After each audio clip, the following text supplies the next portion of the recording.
Boa noite, pessoal. Boa noite aos espectadores. Boa noite, pessoal do YouTube, pessoal do Facebook. Boa noite, André. Prazer em te receber aqui. Boa noite, Diogo. Prazer é todo meu. Boa noite a todos os que estão nos assistindo, né? Sobretudo, especialmente aos leitores da Danúbio, né? Os presentes e os futuros, né, Diogo? É isso aí. Hoje eu vou fazer um bate-papo aqui entre amigos escritores, mas antes fazer aqueles salameleques iniciais de YouTube, né? Eu só pedi para o pessoal se inscrever no canal, curtir a página do Facebook, dá para seguir a Editora Danúbio também no Twitter e no Instagram. Sim. Se estiver vendo pelo YouTube, ativa aquele sininho, é aquela pataquada toda que todo mundo fala, mas é bom lembrar. Então, ativa o sininho aí para ter a notificação.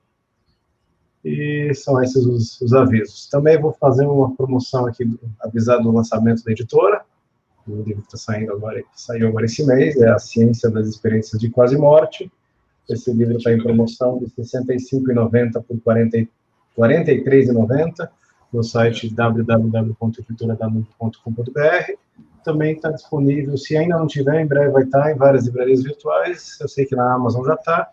E é só procurar, dar um Google e acha o livro, é o lançamento desse mês agora na editora. O convidado aqui é o André Guige Caetano da Silva, escritor, e eu vou pedir para ele começar falando quem ele é, né, se apresentar um pouco, né? Dizer quem é o André. Fala um pouquinho sobre você. Então, o André é um escritor iniciante, né, principalmente, né, que o tema aqui é literatura, vamos começar falando, né? Embora faça um bom tempo, né, da minha vida que eu arranho alguma coisa, escrevo alguma coisa, que foram engavetadas. Então, um escritor que lançou seu primeiro livro agora, começo do ano, e trabalho também como promotor de justiça, né, aqui na comarca de Criciúma atualmente. Trabalhava em Araranguá até metade de maio, né? Agora estou em Criciúma, na área criminal, Tribunal do Júri. Promotor do júri que não está fazendo júri, porque por conta da pandemia, e sou casado com a Alessandra, pai do Miguel, isso aí, o básico. Catarinense, natural de Curitibanos, né? Não, sim, sou catarinense, né? Sou natural do meio oeste. Na verdade, eu não nasci em Curitibanos, né? Eu nasci em uma cidade chamada Erval do Oeste, que é uma cidadezinha do lado de Joaçaba, mas fui embora muito novo para Curitibanos, porque meu pai é de Curitibanos, e 2 anos, pouco menos, eu acho, e me criei lá, então me considero curitibanense, né, onde nasceram meus irmãos, meus pais, né? meu pai, boa parte da minha família, né, parte paterna, então me considero curitibanense de coração. A cidade que está no meio oeste de Santa Catarina, é o coração do estado, na boca da serra. Uns dizem que essa região serrana, Planalto Norte, na verdade, ali, né? Planalto Serrano, na verdade.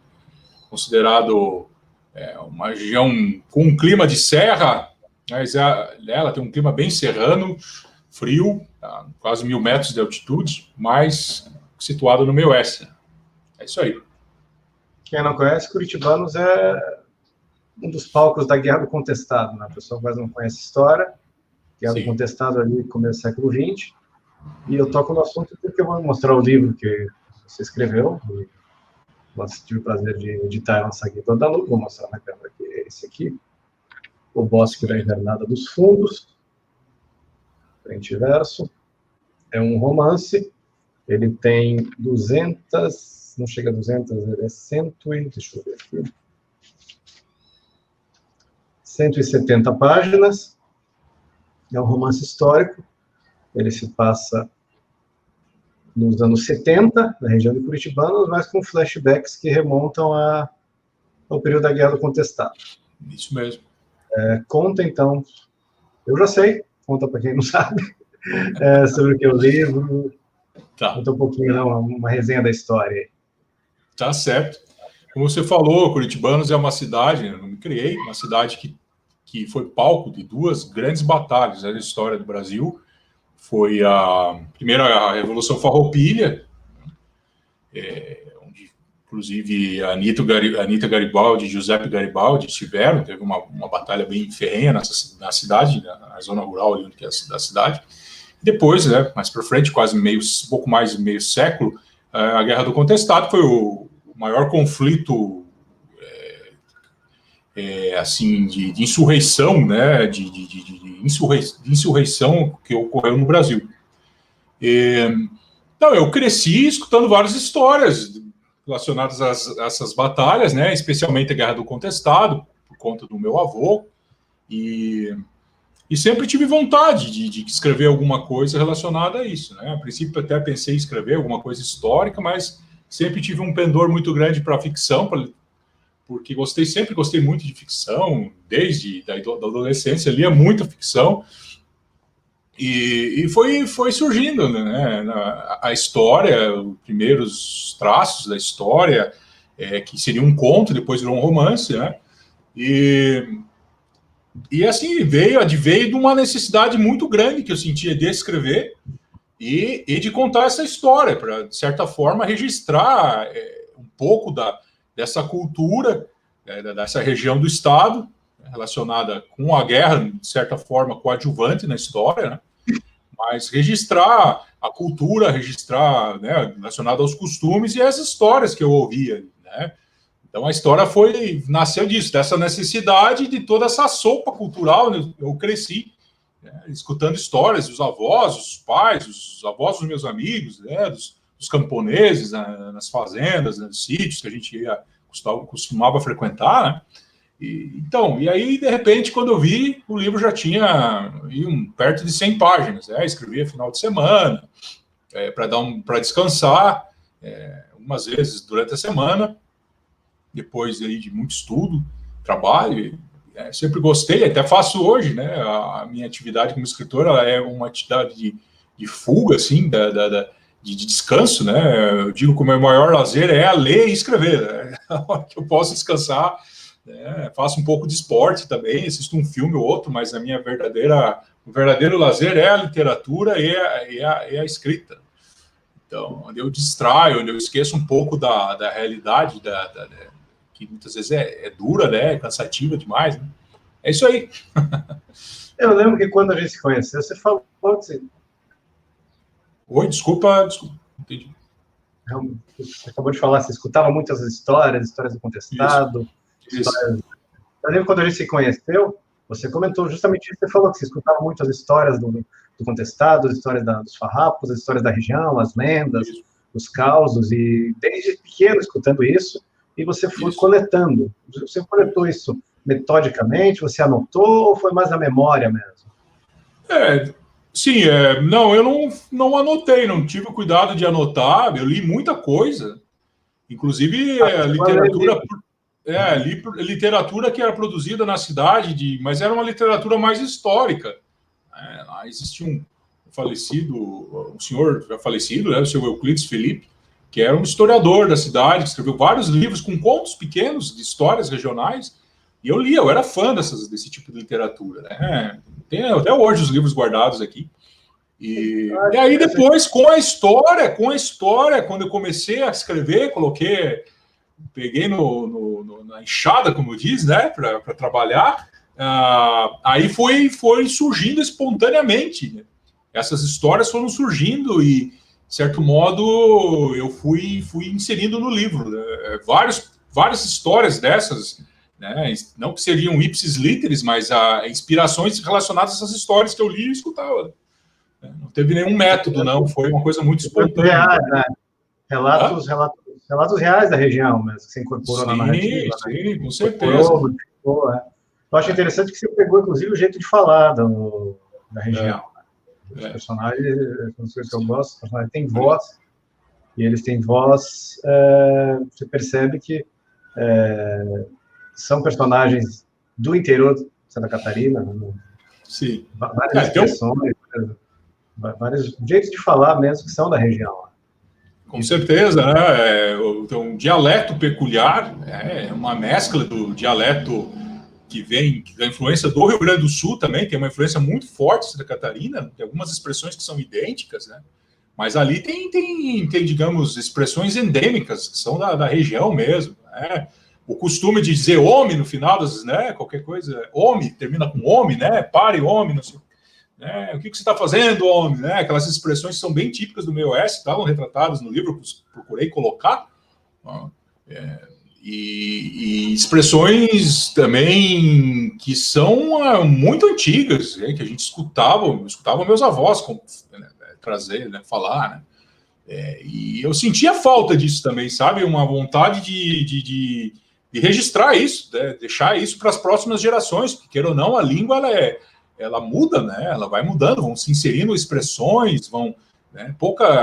Vai modificando, né? Então, meu filho, talvez, não estou falando, eu não querendo me arvorar aí, que fui o responsável por imortalizar isso, mas eu senti um pouco de preocupação disso, né? Para mostrar, ó, esse aqui é o jeito que a gente falava lá na cidade, na época que teu pai cresceu, né? As expressões, sobretudo as pessoas mais simples, né? Tem ali os personagens, aqueles peões de distância, o Manuel Expedito, né? O próprio Venâncio, né? Que é o fazendeiro, né? Do livro, né? E aí os caboclos, né? Que são são arquétipos, né? Esse nativismo, esse bairrismo, é normal que a gente queira. A gente está vivendo uma época de acelerada diluição, né? Das identidades regionais, desenraizamento, e a gente fica nostálgico. A gente pensa até quando vai durar essas coisas, né? Verdade. No mínimo registrar, para que, se não perdurar socialmente, que perdure no registro. Eu sou de Curitiba, você é curitibano. Eu sou curitibano, você é curitibense. Você falou ali de influência gaúcha, é influência curitibana também, né? A cidade foi fundada por curitibanos. Sim, com certeza, sim. Desculpe, já fazer um meia-culpa, né, Diogo? É verdade, né? Os curitibanos aí, vicentistas, tudo o pessoal dos sobrenomes portugueses, né? Que o meu sobrenome parte de pai, é português, veio dessa região aí, de Curitiba e da região de São Paulo, tudo, né? Curitiba era São Paulo, né? Era São Paulo, com certeza. Era aqui na comarca do estado de São Paulo. E o pessoal fala muito das bandeiras dos bandeirantes e pensa em São Paulo, mas teve muita expedição que saiu ali de Curitiba. Inclusive, muitas das coisas que são da cultura que a gente diz gaúcha é uma cultura que veio do Planalto Curitibano. Inclusive, isso aqui que a gente está tomando agora, que é o chimarrão. Sim. A erva mate é nativa do Planalto Curitibano, aí, do primeiro Planalto Paranaense. A indústria mateira brasileira era dali. A bandeira do estado do Paraná tem um ramo de café lá no norte de Londrina e um ramo de erva mate. Inclusive, tem um rapaz chamado Marcelo Siqueira, um historiador, ele é de Tijucas do Sul, ele é do Paraná. Ele escreveu uma tese de mestrado, se não me engano, ou um TCC dele em História, não tenho certeza, que é justamente sobre a influência curitibana na cultura gaúcha, né? Ou as raízes curitibanas na cultura gaúcha. Isso é uma tese que eu li o material dele, eu achei muito interessante, eu quero transformar isso em livro. Então, se o Marcelo estiver vendo aqui a transmissão, por favor, Marcelo, apelo público, termine a tua tese aí, vamos publicar isso aí em livro, que eu acho bem interessante. Fazer um parágrafo aqui, fazer o clamor ao Marcelo para que termine. Sim. Eu vou tocar no assunto, Diogo, da questão de Curitiba, né? Porque Curitibanos foi fundada por tropeiros curitibanos, né? Sim. Era um pouso de tropa, eles passavam, dormiam ali, não sei por que motivo, que resolveram começar a parar ali para descansar, e aí foi crescendo um comércio, pessoas que foram atraídas por essa passagem, e a cidade nasceu a vila, né? Mas traziam tropas de Sorocaba até o Rio Grande do Sul e passavam por ali, né? Então, a influência, claro, com certeza, né? Os pais são curitibanos, né? São influência paranaense, né? Inclusive as expressões mais antigas, né? Expressões portuguesas mesmo são expressões que foram consolidadas pelos curitibanos, né? Isso mesmo. Conta, então, sobre o livro em si. Faz uma sinopse da história. Conta. Tá. Sobre o que é o livro, para quem não está familiarizado ainda. Além de ter essas características regionais, qual é o enredo, qual é a história? Tá. Bem, a história é uma história bem pitoresca, que como eu além de escutar essas histórias das guerras, né, dos jagunços, né, eu escutava muitas histórias de pessoas que saíam à procura de supostos tesouros que foram escondidos à época da guerra. por grandes fazendeiros na região. Né? Os fazendeiros se sentiam muito ameaçados pelos jagunços que viviam nesses redutos, e vez ou outra faltava comida, né? Eram muitas pessoas pobres, eles atacavam as fazendas para roubar gado, né? E muitas fazendas foram destruídas, né? Sobretudo aqueles fazendeiros que eram aliados ao governo que reprimia os movimentos de insurreição dos jagunços, dos povos redutos, né? Inclusive, no meu livro tem o Coronel Albuquerque, que é dessas pessoas. Existiu mesmo, né? Então, os fazendeiros se sentiam ameaçados e escondiam essas famosas panelas de dinheiro, né? Panela de ouro, né? E as pessoas saíam à procura. E aí havia muitas histórias, né, de pessoas que encontraram um determinado lugar e tinham aparições e visagens, né? A expressão chamada visagem. Né? Escutava muito isso. E tinha que sair correndo, porque aparecia lá seres monstruosos, seria a alma da pessoa que enterrou o dinheiro, né? Essas histórias pitorescas. Né? E aí eu resolvi assim, vou escrever um pouco. Né? Eu criei os personagens, que é um pai, um relojoeiro, que tinha o sonho de encontrar esse tesouro, e convence o filho, né, depois de muito esforço, a acompanhá-lo. Procurar um tesouro específico, de um coronel mau, muito mau que viveu. Na verdade, esse coronel ele não é um personagem específico, ele é um arquétipo de de histórias de coronéis sanguinários que eu escutei lá. De fazendeiros que cometiam verdadeiras atrocidades contra os escravos, contra os jagunços, contra os caboclos. Né? Ele é um arquétipo disso. Né? Eu tentei reunir todos esses várias características. Né? E eles vão procurar esse tesouro e aí aqui, né? Como não podia fugir, acabam se deparando com uma manifestação sobrenatural e muito forte, né? E aí vão procurar entender o porquê que essa manifestação está dizendo para eles. Né? Tem um mistério no tesouro ali, tem um segredo ali. E aí, por conta disso, eles acabam fazem expedições e para local, mal sucedidas e tal, e até tem um momento que eles consultam uma senhora, que é uma senhora muito humilde, que mora na cidade, que também é um arquétipo de várias senhorinhas que eu conheci, né, da época, assim, que eram muitas vezes criadas de pessoas muito abastadas da cidade, aquela senhorinha que acabou criando os filhos, né, das pessoas, que veio da fazenda, semi-analfabeta, muitas vezes, e era considerada a segunda mãe, né? Mais das vezes, até mais que a mãe biológica, muitas vezes, né? Porque eu tinha alguns casos, eu vi de conhecidos que tinham mais apreço por essa senhora que cuidava deles, né, do que a própria mãe, né? E aí eles vão consultar essa senhorinha, uma afrodescendente, uma negra, que viveu nessa fazenda, e ela começa, primeiro, né, um pouco refratar a ideia, porque a lembrança dessa história causava muita dor para ela, porque ela sofreu muito nessa fazenda, né? Os pais eram escravos, né? E por conta desses fazendeiros sanguinários, mas aí, depois de um tempo ela... Não vou dar muito spoiler, né? Mas ela acaba contando algumas coisas e aí a história se desenvolve com base nessa... Primeiro, daí voltam, né? Retornam o ano de 1915, 1914, e depois a história tem um rumo que é consequência desse retorno ao passado. Aí. E aí, nesse meio, nessa sopa, aí aparecem muitos personagens, a princípio, interessantes, né? Peculiares da região e vão enriquecendo a história. Né? Uma coisa que eu ia falar é justamente isso.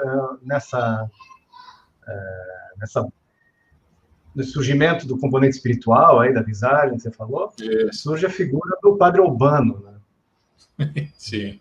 Na parte ali, final dos anos 70, interior de Santa Catarina, e ali o Padre Albano, você percebe que é o padre da Teologia da Libertação, que estava ganhando força na época, e chegou ali para esculhambar a paróquia, né? Conta um pouco sobre o personagem do Padre Albano.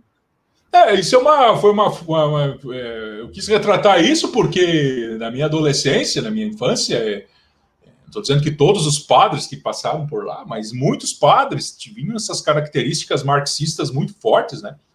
Eram padres que eles deixaram como posso dizer, eles foram responsáveis pela dessacralização da igreja, né? Tornaram a igreja uma ONG, né? Uma espécie de ONG piedosa, né? Não acredita. Inclusive, padres materialistas, né? O personagem ali, o padre não acredita no diabo, não acredita em sobrenatural, na verdade. Nada. Tudo história, lenda, o evangelho é cheio de mito, né? Não existe sobrenatural, né? Jesus foi um revolucionário, um político que queria livrar o povo judeu do jugo romano, né? Aquela visão bem política, né? Deixaram o sobrenatural, né? E eles tinham alguns. O Padre Urbano, na verdade, é um arquétipo também de vários padres que eu conheci, né? Não só em Curitibanos, mas na capital. Eu morei muito tempo na capital, tive contatos, né? E depois fui construindo o personagem, eu comecei a lembrar de um sermão de um sermão de outro, uma atitude de um, uma atitude de outro, né? Sobretudo daqueles que se diziam marxistas, né? Se preocupando muito com os pobres, mas tinham uma vida opulenta, né? De luxo, né? Eu vi muito disso, né? Infelizmente, né? O popular esquerda caviar, né? O Rodrigo Constantino imortalizou no seu livro, né? E fala da social, mas gosta de jantares em lugares caros, roupas de marca, né? Carros muito luxuosos, né? Celulares de R$4.000, né? A elite soviética morava nas principais dachas, né, ao redor de Moscou, sempre foi assim. Sempre. Então, e assim, essas pessoas causavam um certo alvoroço na cidade, né? Porque a maioria das pessoas não sabiam nem o que ele estava falando direito, não tinha nem conhecimento doutrinário para poder combater, né? Eu fui eu ficava baratinado, né? As aulas de catequese que a gente tinha eram absurdas, né? Revolucionárias, a gente falava de tudo menos de religião, né? Algumas até, de certo modo, até algum outro ponto até sim, mas a maioria era coisas ridículas, assim, absurdas, né? Então, esse padre é uma figura muito, né? Até hoje existe aí nos dinossauros, né? Aí povoando o estado de Santa Catarina, sobretudo no oeste, né? Que insistem nesse discurso mofado, né? Então, o Padre Urbano é isso, né? É o padre que ele acredita no evangelho com uma visão provavelmente política, né? De revolução, né? Nada de sobrenatural. Carioca também acreditava nessa mensagem. Oi? Desculpe, Diogo, não entendi. Carioca também acreditava na... Quem? Judas? Judas também, com certeza. Judas foi o primeiro teólogo da libertação, né? Certamente, né? Porque dizem os teólogos que ele queria, na verdade, é que Jesus se surgisse ali e causasse uma revolução, né? Que ele não acreditava que iria ser morto, né? A igreja de Barrabás, né? Igreja de Barrabás, né? É isso aí. Então, eu quis retratar porque, na minha visão, né, como católico, praticante, né, esses padres foram os grandes responsáveis pela grande debandada de católicos dentro da igreja, né, nesses últimos 30, 40 anos, né, foram para vários outros tipos de... É interessante que essa passagem do livro retrata. O livro registra, que a gente já falou aqui, essa cultura daquilo que a gente chamaria de Brasil profundo, Brasil periférico, né? Nos Estados Unidos eles falam do país profundo, e na França eles falam da França periférica, e é o Brasil periférico, é o Brasil que não aparece na novela da Globo, é o Brasil que não aparece na mídia, na grande mídia, né? Ninguém, você não vê. Quem que sabe sobre a Guerra do Contestado? A Guerra do Contestado durou 4 anos, foi uma guerra sangrenta, um conflito horroroso, parecido com Canudos, mas mais extenso do que Canudos. Muito mais sangrento que Canudos. Muito mais sangrento, muito maior, né? Muito maior. Canudos quanto Contestado tinha um elemento de resistência a uma imposição revolucionária. A gente teve uma república feita por um grupelho de liberais e positivistas que quiseram impor a uma nação que tinha suas tradições, seus modos de vida já desde o tempo da colônia, e isso gerou essa revolta atabalhoada e sangrenta, tanto em Canudos quanto em Contestado, né? Então, é uma espécie de gilet jaune ali de 100 anos atrás, né? O pessoal que estava tentando manter um estilo de vida e uma cultura católica, e gerou um conflito com uma elite positivista e secularizante. E o Padre Urbano foi uma nova versão disso, né? Da revolução, uma nova roupagem agora de teologia da libertação, marxista, novamente bagunçando o Brasil periférico, o Brasil profundo, dessa vez ali já no final dos anos 70, que é quando passa a ação do livro. Sim. O povo associava muito o surgimento da República às mazelas, né? Porque com o surgimento da República, eles concederam a ferrovia, né? Fugiu o nome agora, a Lumber Colonization, né? Ele construiu essa ferrovia com o direito de explorar 15 quilômetros de cada margem de toda a madeira que tinha lá. Tu imagina que são 15 quilômetros, agora não me lembro quanto é a extensão da ferrovia, mas 15 quilômetros para cada lado de araucária, embuia, mogno, madeiras de lei. E tinha gente morando lá, né? Hã? E tinha gente morando lá um tempão. Morando lá um tempão, que foram desapossados por conta dessa madeira, para retirar. Essa madeira, dizem que, inclusive, hoje tem grandes cidades do interior dos Estados Unidos que foram aqueles casarões opulentos, coloniais, que são feitos todos, desde os móveis até as paredes, são feitas com as araucárias e as embuia, o móvel, que foi retirado aqui de Santa Catarina, né? E essas pessoas moravam ali, elas foram desapossadas, então eles enxergavam a República como um ente diabólico, né? E queriam a volta da monarquia, queriam a volta do rei, porque o rei não incomodava eles, estavam lá vivendo a vidinha deles, ali, cultivando os seus bichinhos, colhendo pinhão, tinham comida abundante, né? Da caça, do pinhão, da criação pequena, mas viviam bem, né? E aí chega a República e causa essa mudança drástica de vida deles Fez desordem em nome do progresso. Eles queriam, isso aí, eles queriam o retorno. Então veio aí dos grandes aproveitadores, esses monges messiânicos, né? Que José Maria, sobretudo, né? Esse paranaense aí, dizem que foi um desertor da força pública, dizem que não, mas foi um personagem, né? Bem polêmico. Você fala paranaense, até porque a região era Paraná, né? Quase ninguém sabe, mas a região contestada. Paraná fazia divisa com o Rio Grande do Sul. Toda a região oeste de Santa Catarina e toda a região do contestado era administrado por Curitiba. Chapecó foi uma colônia militar, o Paraná fazia divisa ali com o norte do Rio Grande do Sul. E foi depois dessa guerra, acho que acabou em 1916, que teve uma ação no Supremo e essa região passou para a jurisdição de Florianópolis. Era uma região contestada, né? Não sabia se era de Santa Catarina, do Paraná, era uma briga. E o que aconteceu? O governo paranaense, a partir do momento que esses jagunços, né, os insurrectos, esse povo todo, começou a ocupar, ir para essas terras, eles acreditavam que eles estavam indo a mando do governo de Santa Catarina para tomar conta desse lugar, né? E aí mandaram as forças para lá, para acabar com eles, né? O João Gualberto, inclusive, né? Esse aqui eu acho que é o patrono da polícia. Ele saiu de Curitiba, acho que na 2012, sob aplausos, mas eu não sei, primeiro Canudos, depois voltou o cadáver, né? Ele disse que ia trazer o José Maria amarrado, né? Preso amarrado, e ele foi picotado lá em Irani, se não me engano, né? Foi retalhado a facão, voltou dentro de um caixão, né? Então foi uma bravata parecida com Canudos. Os paralelos com Canudos são muito grandes, né? Apesar que Contestado é menos famoso no Brasil inteiro, mas foi realmente mais intenso. Até, inclusive, foi a primeira vez que foi usado avião.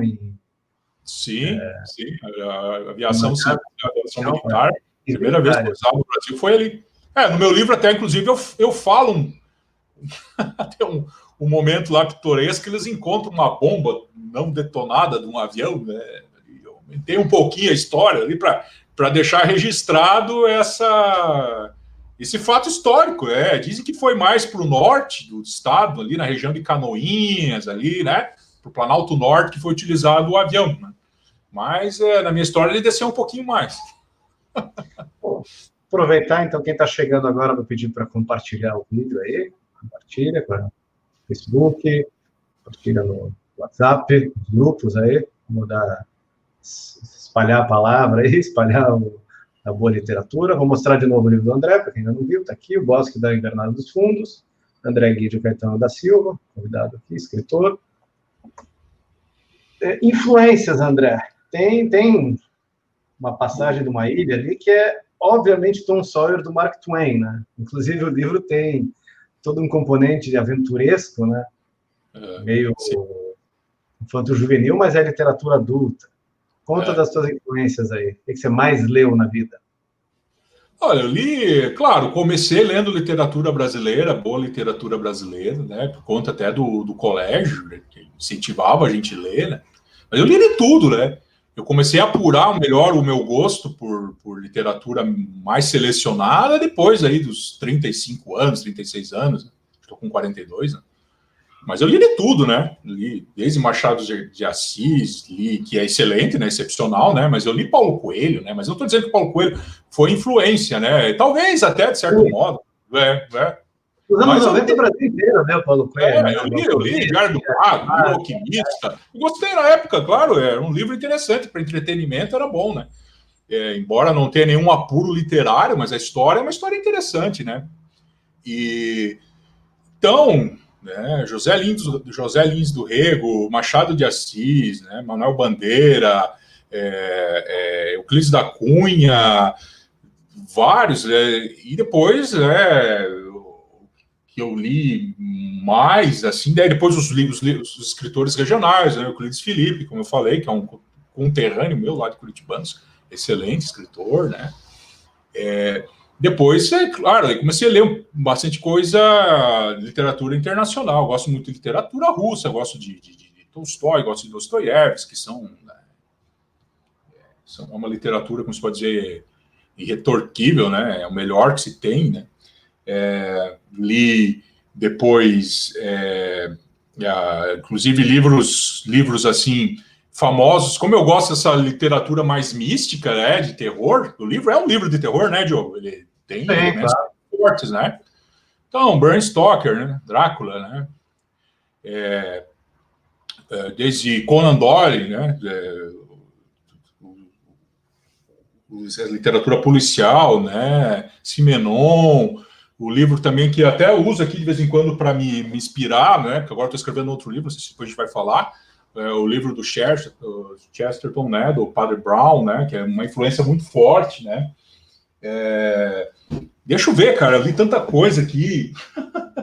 Né, Oscar Wilde também, né, o Tolkien também, né, meu Deus, né, li boa parte da obra do Tolkien já também, né, ficção. Tô lendo agora Stephen King, que eu nunca tinha lido. Eu tenho uns amigos que leram meu livro, é excepcional, assim, aquela história, né, uma literatura mais pop, uma literatura mais moderna, um estilo que não é um estilo tão artístico, mas é inegável que é uma história que prende, uma história, a trama, o enredo do livro é excepcional, né? Os americanos são muito bons nisso, na roteirização, na pré-roteirização cinematográfica da literatura. Sim. Eles fazem isso. Eles têm essas técnicas estilo Dan Brown, aí, Código da Vinci. Eles são page turner, né? Pra você fazer a coisa virar a página. Você escrever literatura só pensando nisso para fins comerciais é uma porcaria. Tipo aqueles Afirma da vida, esses o Frederick Forsyth, etc. Sim, mas sim. Eu não vou esconder que uma técnicazinha ou outra a gente pode malandramente usar ali, sem estragar o livro, fica até bom. Interessante. Não, com certeza. Eu estou achando muito interessante. Né? Eu estou lendo o Witch. Nunca tinha lido. Né? A minha mulher está lendo agora que é daquele rapaz, o negro que foi do Corredor da Morte, agora me fugiu. Quando eu vou falar assim, eu esqueço tudo. Fico nervoso. Sem problema. Interessante, cara. A desinibição que a gente tem muitas vezes para falar num júri e a gente perde tudo quando sabe que está sendo filmado. Mas eu me dá uns lapsos assim, né? Então, esse livro Me diga uma coisa, voltando. Você já falou, né, a ideia como é que surgiu o livro, essas histórias que você escutava. Como é que foi a escrita do livro? Quanto tempo demorou? E como é que era a tua rotina de escritora? Tem muita gente que tem curiosidade de escrever e gosta de ouvir esse tipo de depoimento de quem já publicou um livro, assim. Como é que você pôs a mão na massa? O livro é aquilo, é pouca inspiração, você tem os insights, né? A inspiração de uma coisa que você acha interessante para escrever. Tá? Você anota no papel, né? muitas vezes ali. Agora eu tenho um grupo no WhatsApp que só eu pertenço, né? É um grupo secreto meu, que eu uso para gravar inspirações. Então, eu tô lá, daqui a pouco vem um negócio, eu gravo ali. Só eu, um grupo de uma pessoa. E aí, depois, essas inspirações são inspirações que, para ser materializadas, tu tem lá um enredo ali, a história, começo, meio, fim, ou, por exemplo, de um capítulo, né? Não pensar uma história no começo, meio, fim, de uma hora para outra, né? Mas um capítulo, às vezes, vem de vez em quando, né? Em momentos mais inusitados, né? Tu vê uma pessoa passando na rua e, puf, né? Uma audiência ou um comentário que a tua esposa faz lá vendo um filme, né? Vendo uma notícia. E aí o mais difícil é pôr a mão na massa, né? Porque você tem que ter uma rotina, procurar ter uma rotina diária. Eu escrevo na média de 30 minutos, 40, talvez, por dia. Olha lá, né? Tem dias que eu não escrevo. Né? Eu acordo bem cedo, né? Acordo umas 6 horas por aí, daí escrevo lá um pouquinho, depois vou fazer um exercício, daí, né? Meu filho e tal, lá por 9h30, geralmente é o horário que a gente começa a trabalhar, né? Depois vai até as 7 da noite, né? Mas para o almoço, depois vai até as 7. Esse é o horário que o promotor trabalha bastante. Você prefere de manhã, eu prefiro de manhã cedo. Eu gosto de acordar. Tem que ter muito silêncio, né? De noite, geralmente, eu não consigo porque eu estou muito cansado já, né? Eu mal consigo ler. O César Araújo, que também trabalha no judiciário, ele fala a mesma coisa. Ele também escreve de manhã. Então, mostrar o livro dele que eu separei. Tem A Vida Criação, que é um conjunto de contos. E tem esse aqui, A Sombra do Pai, o romance do Luiz César de Araújo, um colega lá de Curitiba. Ele é paranaense. Esse romance vale a pena dele, o André já deu. Né? E ele escreve de manhã também, porque ele fala do silêncio e do cansaço à noite. Luiz é esse exemplo desse clássico. Agora eu lembrei, Espera do Milagre, o livro do Stephen King, que a minha esposa está lendo, está gostando bastante. Tem filme, claro. Eu nunca vi. O filme daquele negro gigante de 2 metros. Eu sei, Tom Hanks, né? Eu sei qual é, nunca vi, ele nunca vi. A história é muito interessante, ela está gostando. Eu estou aprimorando a técnica por causa disso, né? Tentando ver o maior... Ele é um mestre do terror, né? O mestre da literatura de terror pop é ele, né? Inegável, né? Então, estou tentando ler um pouquinho para ver o que esse cara tem de bom, né? E, pelo menos a parte de enredo e a criatividade para bolar as histórias, os capítulos são muito bons, né? Mas voltando à questão da escrita, é isso, né? É procurar... Eu acho que o certo é ter escrever um pouquinho por dia, né? Você tem dias que tu vai escrever meia hora, 20 minutos, né? Aí, final de semana... Dependendo, eu escrevo mais, né? Aí, dependendo, uma sábado de tarde, eu escrevo 1 hora, 2 horas, direto, assim, né? Mas não é todo final de semana, né? Tem final de semana que eu tô muito cansado que eu não consigo pegar, né? Eu olho e me dá... Porque, assim, o meu trabalho é isso, né? Escrever, ler o dia inteiro. Então, daí, pô, né? Então, eu prefiro, muitas vezes, o final de semana ficar só mais lendo, né? Descansando lendo, né? Interessante você falou, teu trabalho é escrever, só que você escreve naquela linguagem jurídica. Né? Sim. E às vezes pode contaminar aquilo que você está escrevendo, vai no piloto automático, né? Eu lembro quando eu estava editando o teu livro, teve algumas partes que eu falava, André, isso aqui é coisa do tribunal, isso aqui não é literatura, não. Vou dar uma arrumada nessa frase aqui que você não está escrevendo para juiz. Não tem como escapar. O referido, né? O referido no seu livro, citado, né? Você cortava tudo, citados, referido, meu. Isso aí é coisa de advogado, vamos tirar isso aí. Então, é isso aí. Eu acho que tem que ter uma rotina para tudo, né? Porque aí você, à medida que você vai vendo a história progredir, você vai se empolgando, né? Você vai vendo, né, que o fruto do trabalho dando resultado, né? Embora muitas vezes você tem que mudar tudo aquilo que tu escreveu, né? É aí que está a questão, né? Eu acho que não dá para deixar de escrever porque está sem inspiração, né? Então, tu vai lá, escreve mesmo que fica uma porcaria. Depois você vai mudar 80% daquilo que você escreveu. Né? Depois você arruma. E esses 20%, mas esses 20% vai servir. Então, esses 20% você não teria colocado no papel se não tivesse uma rotina, né? Então, eu sei que um escritor... Oi? Desculpa aí. O francês, o Jean Bouton, ele tem um livro chamado Trabalho Intelectual, saiu acho que eu tenho um livro aqui, deixa eu ver qual que é editor, só para dar a referência. O Trabalho Intelectual é da Kirion, e ele fala que o escritor primeiro faz um monstro, ele chamava de o monstro. É aquele bloco de texto gigantesco lá, que você tem 40 mil, 50 mil palavras, para depois você ir lapidar aquilo ali e dar o formato final. Então, você fazer esse monstro, você tem que escrever mesmo que você não esteja no melhor dos ânimos. Vai ter que ter essa disciplina, né? Pelo menos uma frasezinha, 2 ali no dia, para ir encorpando o negócio e depois você vai dar aquela arrumada. Com certeza, sobretudo para quem não sobrevive da literatura, né? Que eu tenho a literatura mais como uma arte, né? Como uma atividade artística mesmo, né? Claro, Sabe que eu acho que assim tem que ser mesmo, assim que é melhor. Eu estou falando dos Stephen King, Dan Brown, os Estados Unidos têm esse negócio de escritor como ofício e carreira profissional, e aí acabam entrando critérios mercadológicos na produção, lançando um por ano, o livro tem que ter determinado tamanho, já tem que pensar em lançar ele para uma série ou cinema, tudo isso diminui a arte, né? O negócio é escrever e foda-se.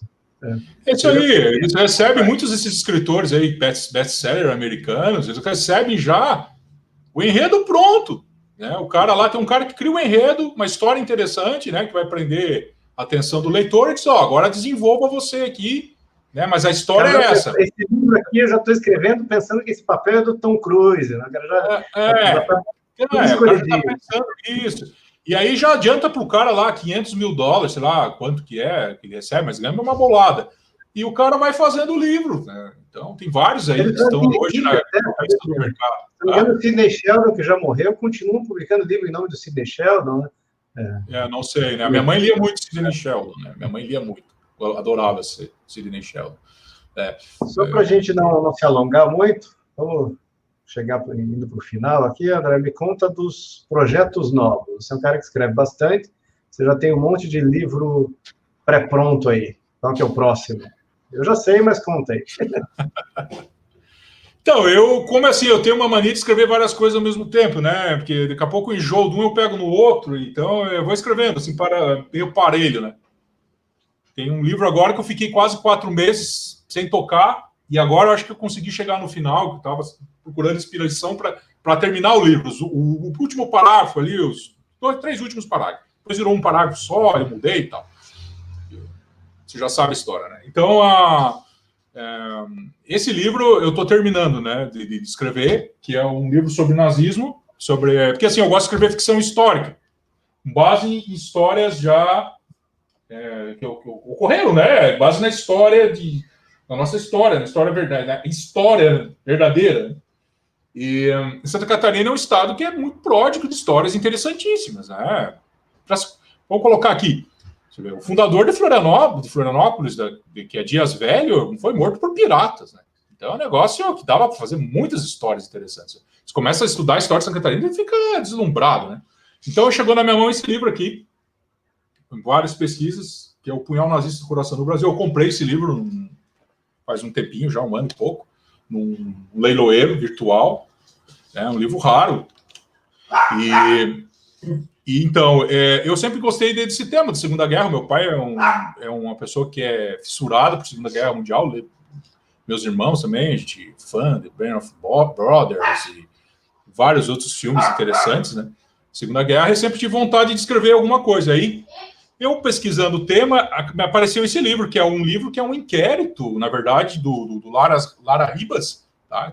Esse é um comandante da Polícia Militar de Santa Catarina. Inclusive, o museu, embaixo da Ponte Hercílio Luz, tem um museu que é um forte, São José, se não me engano o nome desse forte, é uma homenagem a esse comandante da polícia.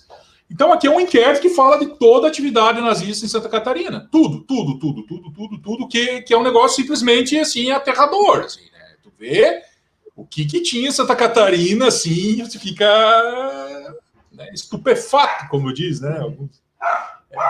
Imagine, as escolas de Santa Catarina, os diretores eram escolhidos para a Gestapo, né?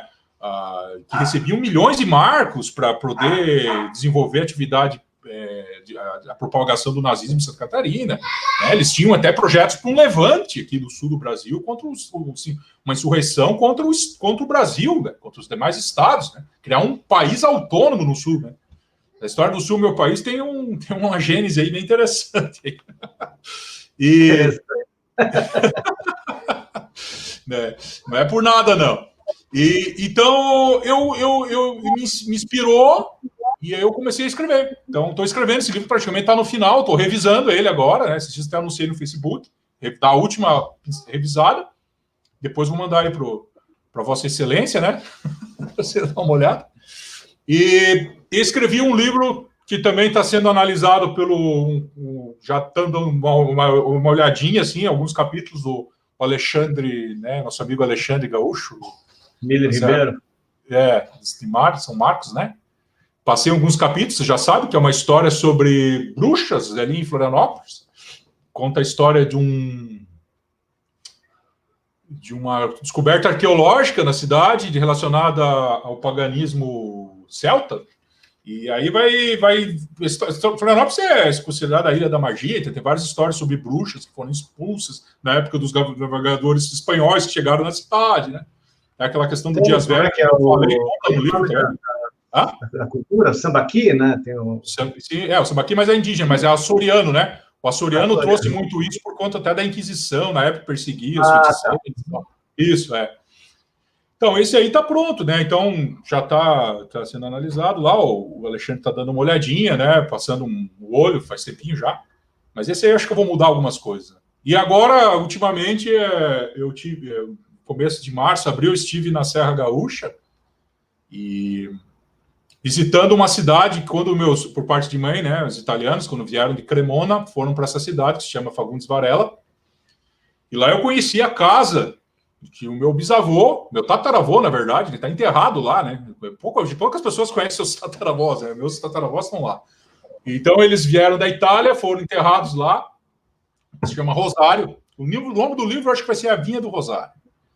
E aí eu fui lá, conheci esse local e me inspirei. Eu vou escrever alguma coisa sobre colonização italiana, né? Uma história também um pouco de mistério, sobre uma vinha misteriosa. Tem um vinho lá que está causando uma comoção na cidade e tal. E nesse meio também da cultura italiana, né? Da sopa cultural italiana, dos colonizadores, vai ter coisas relacionadas ao cavalo crioulo, a criação de cavalo crioulo, né? Agora, que é uma coisa também que eu sou apaixonado, gosto muito de cavalo, né? Essa questão do campo, da lida do campo, do cavalo e tal. Então, vai ter alguns personagens relacionados a essa cultura do cavalo crioulo no Rio Grande do Sul, né? Que existe, inclusive, aquele torneio famoso, freio de ouro em esteio, né?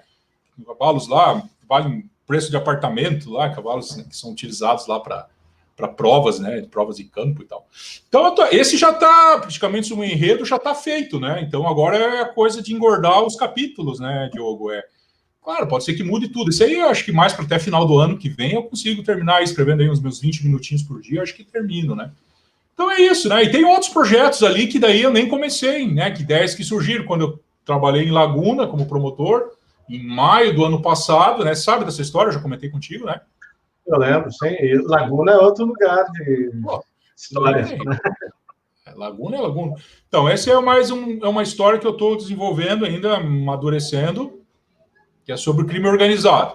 Vai ser sobre um promotor de justiça e relacionado a crime organizado. Então, mas vai se passar em Laguna, né? A gente, como promotor de justiça, tem muito contato hoje em dia com essas organizações criminosas grandes, né? PGC, PCC e tal. Então, me inspirou, né? Já tenho uma ideia do que eu vou escrever, mas isso aí vai demorar, né? Então, primeiro terminar esses projetos aí. Mas que eu disse, escrever é um prazer, né? Então, é um descanso para mim, é um prazer, né? Onde tem pessoas que gostam de jogar futebol, né? De dar uma passeada na praia. Eu gosto de escrever, então, né? Inventar história aqui. Contente. Então, né? Graças a Deus, eu encontrei um editor aí excelente, excepcional, que me incentiva a escrever. Fico contente, porque minha ideia é justamente publicar o pessoal que tem talento. Quem estiver ouvindo, se você escreve, tem algo inédito, entra no site da Danúbio, tem um formulário lá de contato, anexa o arquivo, manda para mim, eu vou ler, no mínimo uma leitura inspecional e dar uma resposta. Eu vou demorar, já aviso, tenha paciência, pode mandar, mas é no meu tempo, e ele é a escala geológica, então demora. Vou mostrar aos outros escritores que eu já publiquei aqui, já tive o prazer, e vou fazer a promoção do meu próprio livro, Eu não posso perder falei do teu livro, que é excepcional. Luiz, A Sombra do Pai, ficção excepcional, muito bom isso aí. Romance, o livro inclusive, do André. são as minhas inspirações, né, Diogo? Desculpe, porque a gente fala só de escritores, mas boa parte da minha inspiração veio do teu livro e do livro do Luiz também, né? Então. O Luiz foi o cara que abriu a publicada, ele abriu em 2014, foi o cara que começou essa história toda. Eu vim atrás, publiquei o meu em 2018, está aqui. A Exemplar Família de Itamar Halban, tem para vender nas melhores casas do ramo. E que saiu agora, também um prazer, outro cara que tem muito talento, é o Fábio Alves, O Milagre de Paraisópolis. Também uma novela, romance, não sei, quem sabe a fronteira, ninguém define, mas é uma história e é muito bom. Então, tem tudo no site da Danúbio, tem tudo na Amazon e nas outras livrarias virtuais. É só dar um Google que acha. Todos valem muito a pena e eu acho que tem que prestigiar. Principalmente quem pensa em escrever, é interessante ler o pessoal que já está escrevendo para achar o caminho das pedras, né? A gente está aprendendo o ofício, a literatura tem essa particularidade, né? É diferente das outras artes, você só aprende fazendo algo inédito.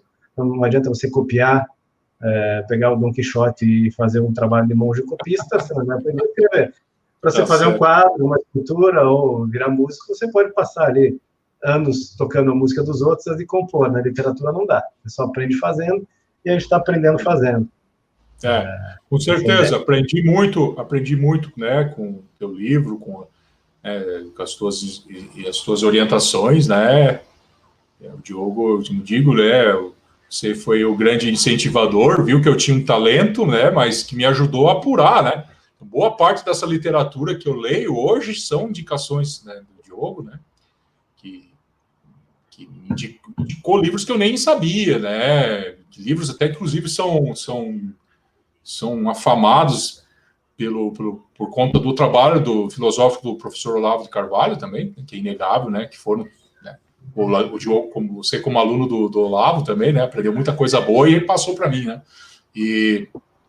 então, agradeço muito, né, a ti, também agradeço muito ao Luiz, né, que escreve excepcional, né, muito bom. Tem que escrever mais, eu tenho mexendo o saco dele, né, ele tem que escrever mais só, né, Diogo? Eles têm que escrever mais, meu Deus. Se ele escrever, ele manda, eu publico, nem preciso nem ler, já mando direto para imprimir. É muito bom. Com certeza.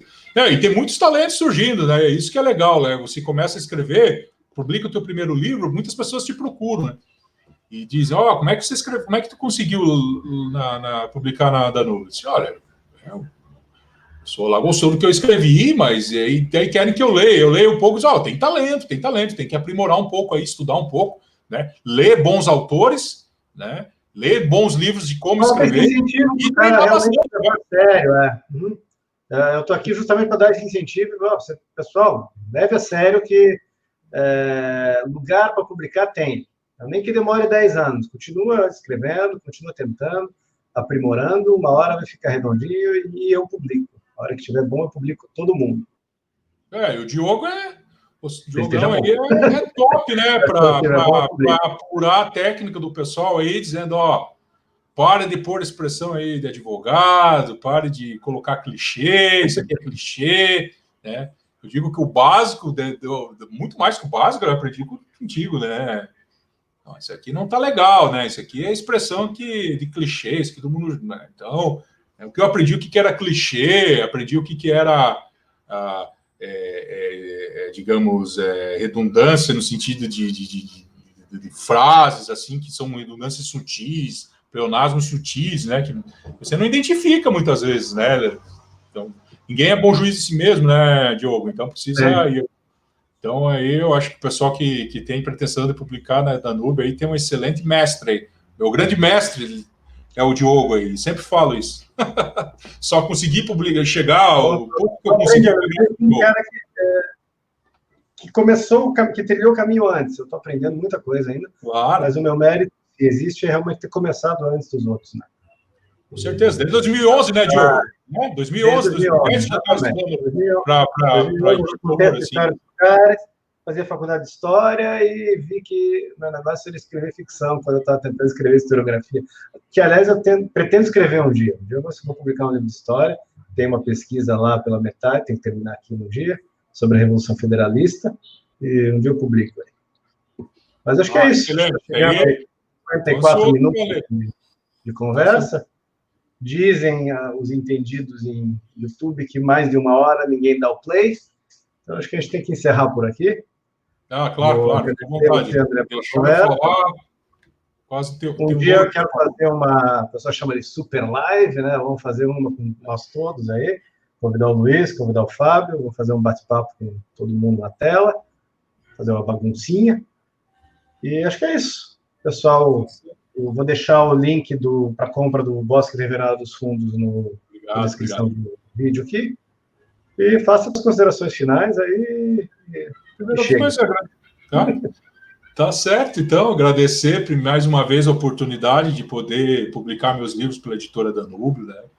Agradecer mais uma vez por tudo que você fez aí por mim, por todos os teus ensinamentos, que foram preciosíssimos, né? Para eu publicar o meu primeiro livro, para apurar minha técnica como escritor, né? E dizer para as pessoas que têm interesse de escrever, que escrevam, né? Que procurem, não se preocupem muito com a qualidade, né? No começo, que escrever é uma necessidade, né? Se eu não escrever, eu fico infeliz, né? Eu me sinto mal, né? Porque é uma vocação, né? Deus, eu acredito muito, né? Que deu essa vocação. Então você tem que procurar executar essa vocação, né? Então procurem escrever, escrevam e procurem também procurar ler boas coisas, boa literatura, sobretudo literatura clássica, né? Boa literatura clássica. E daí eu acho que o bom era direcionando para aquele estilo que você quer escrever, né? E lê a nossa, né? Lê a nossa, lê o meu, lê do Diogo, lê do Luiz também. Modéstia à parte, acho que dá uma boa influência aí, né, Diogo? Brasileiro e portuguesa, né? Que eu vejo, um dos principais defeitos que eu vejo no pessoal que me manda original é pouco conhecimento da nossa tradição literária. Isso é verdade. A linguagem não está redondinha, não está aprimorada, porque o sujeito não leu Luiz da Cunha, não leu Graciliano, não leu a galera boa, e fica com a linguagem com vícios do jornalismo ou do direito, porque não está dentro da tradição. Quer escrever literatura brasileira, tem que conhecer a literatura brasileira, tem que conhecer que foi bem feito na nossa língua, para poder, inclusive, escolher, selecionar, né? Esse aqui eu vou seguir mais para esse lado, para outro. Tem que ter repertório, né? Sim, lê primeiro esse, depois lê, inclusive, aqueles que influenciaram, né? Aqui eu tenho aqui eu tenho um baú aqui que eu coloco vários livros para me inspirar quando eu estou escrevendo, né? Então, aqui, ó, vamos citar o Balzac, né? Então, aqui, ó, todo marcadinho já.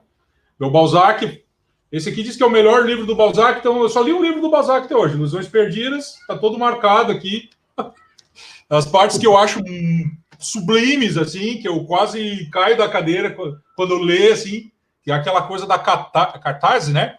Catarse, a catarse, que você sente quando você vê uma obra de arte, por exemplo, uma pintura, uma música, sobretudo a música clássica, te proporciona muito isso, né?